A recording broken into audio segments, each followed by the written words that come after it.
Hello friends, welcome to the lecture on mean precipitation over an area. In today's lecture, we are going to see how mean precipitation over a catchment area can be found if we are having set of data, that is the readings we obtain from various number of rain gauge stations inside and outside the catchment. So let us start. Rain gauges represent only point sampling of the areal distribution of a storm. In practice, however, hydrological analysis requires a knowledge of rainfall over an area, such as over a catchment. To convert the point rainfall values at various stations into an average value over a catchment, the following three methods are in use. First method is arithmetic mean method, second is Thyssen polygon method, and third is isohydral method. So we will understand one by one how to calculate the average, that is a mean precipitation or mean rainfall over a catchment area by using all these three methods. First method is the arithmetical mean method. When the rainfall measured at various stations in a catchment show little variation, the average precipitation over the catchment area is taken as the arithmetic mean of the station values. Thus, if P1, P2 up to Pn are the rainfall values in a given period in n stations within catchment, then the value of mean precipitation P bar over the catchment by the arithmetic mean method is P bar, that is average precipitation, is equal to P1 plus P2 up to plus Pi plus up to Pn upon capital N is equal to 1 upon capital N summation of Pi I from 1 to n. Here P bar represent the average or mean precipitation over the entire catchment, and P1, P2, P3 up to Pn are the rainfall values in the given period for station 1, station 2, station 3, etc. and capital N are the number of rain gauge stations. This method is applicable only when there is very little variation of the rainfall over a catchment. However, it is practically not possible for a catchment to show a very less variation. So therefore, in practice, this method is used very rarely. Second method is Thyssen mean method. In this method, the rainfall recorded at each station is given a weightage on the basis of an area closest to the station. The procedure of determining the weighing area is as follows. So just have a look at the figure. You can see there is a network of triangles and some polygons are formed. Here the rain gauge stations are represented by the numbers 1, 2, 3, 4, 5, 6.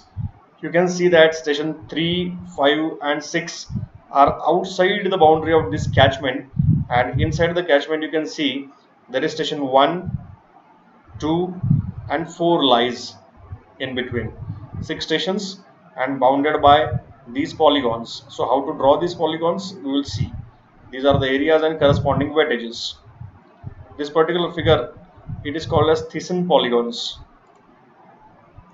So in this method, consider the catchment area as shown in figure containing 6 rain gauge stations. Already we have seen that there are 3 stations outside the catchment but in its neighborhood.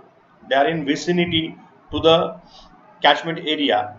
They are close to the catchment area, so that they are considered. The catchment area is drawn to scale and the position of 6 stations are marked on it. Stations 1 to 6 are joined to form network of triangles. So this particular catchment area, it is to the scale, it is marked on the paper, and the position of these rain gauge stations are also marked.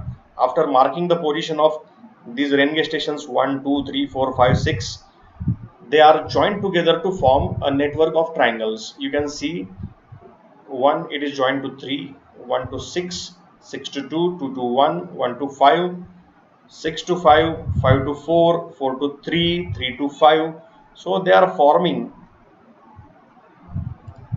a network of triangles. Then after drawing this network of triangles, perpendicular bisector for each of the sides of the triangles are drawn. So you can see if this is a triangle, here you can see perpendicular bisector for each triangle, it is drawn. Okay. The boundary of catchment, the bisectors form a polygon around each station.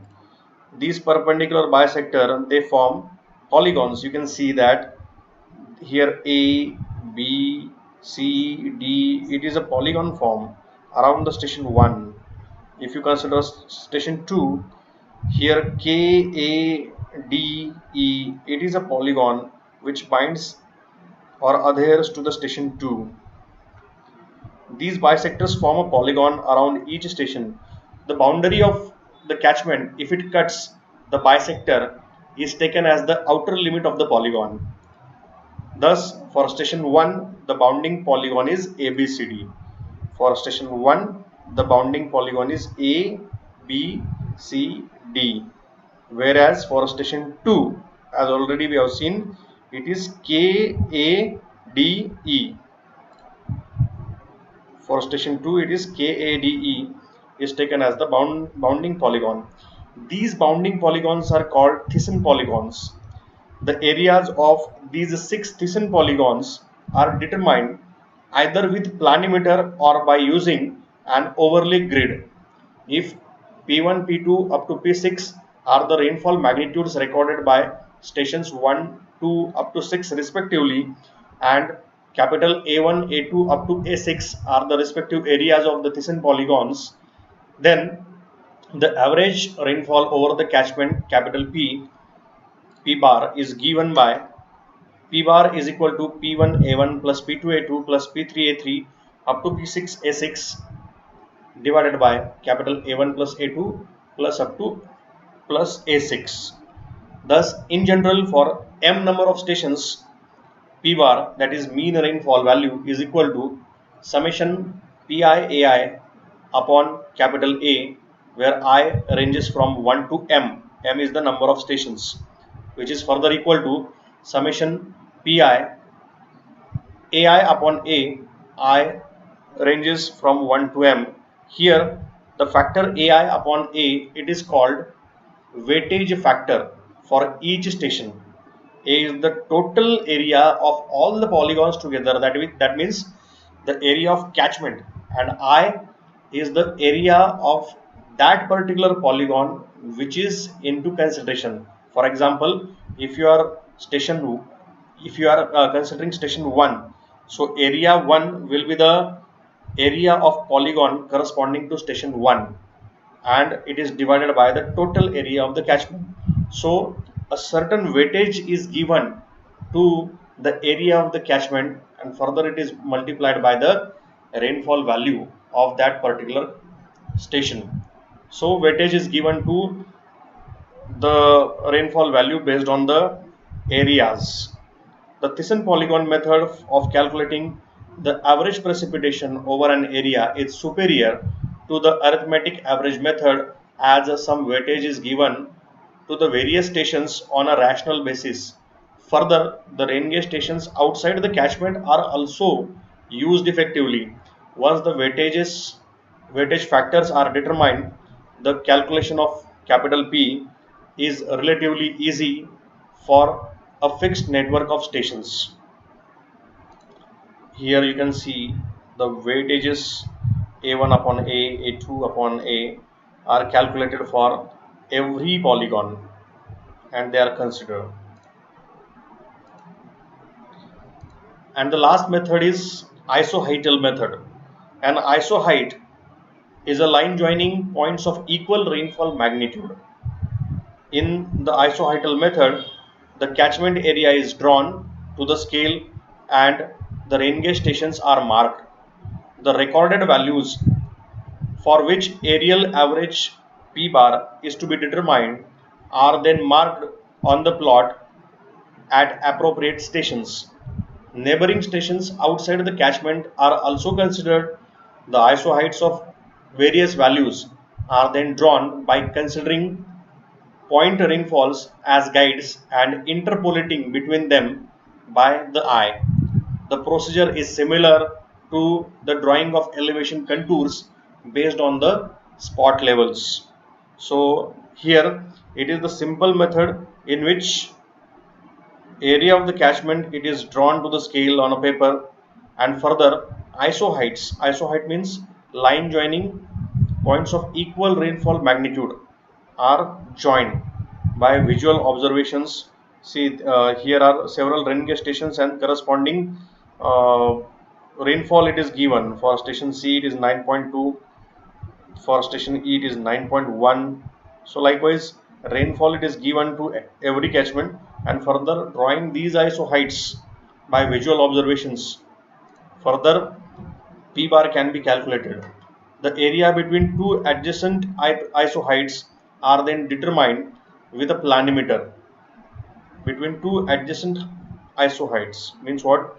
Here is one ISO height, here it is two second ISO height.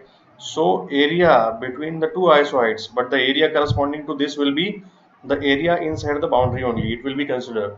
For these two ISO heights, you can consider the area between these two ISO heights which is inside the boundary of the catchment. So areas are calculated by planimeter. If the ISO heights go out of the catchment boundary is used as the bounding line. The average value of the rainfall indicated by two ISO heights is assumed to be acting over the inner ISO height area. Means what? If you are considering these two ISO heights, this ISO height is for 6 centimeter rainfall and this is 8 centimeter rainfall. So for entire inside calculations, you will take the rainfall value as an average of 6 and 8, which will come out as 7. Thus P1, P2 up to Pn are the values of ISO heights, and if A1, A2 up to An-1 are the inter ISO height areas respectively, then the mean precipitation over the catchment area capital A is given by P bar is equal to small a1 into bracket P1 plus P2 upon 2 plus A2 into bracket P2 plus P3 upon 2 plus up to plus An minus 1 into bracket Pn minus 1 plus Pn upon 2 divided by capital A, where capital A is the area of entire catchment, P bar is the mean precipitation over the catchment which we have to calculate, small a1, a2, a3 are the inter ISO height areas respectively, and P1 plus P2 upon 2, as I already have said, if say this is P1, this is P2, okay, and this is what the area inside that. So the average value of these precipitations P1 plus P2 divided by 2 will be acting over this particular area it is considered. So this figure will come out like this: A1 into bracket P1 plus P2 divided by 2 for every single area. The ISO height method is superior to the other two methods, especially when the stations are large in number. So I hope you have understood all these three methods. They are simplest to understand. You will understand them thoroughly after solving one or two numerical based on each method. I request all of you to go through these standard references. If you are having any query, any doubt, you can ask me on my email address dnpaitankar@sanjeevani.org.in. Thank you for listening. Happy learning.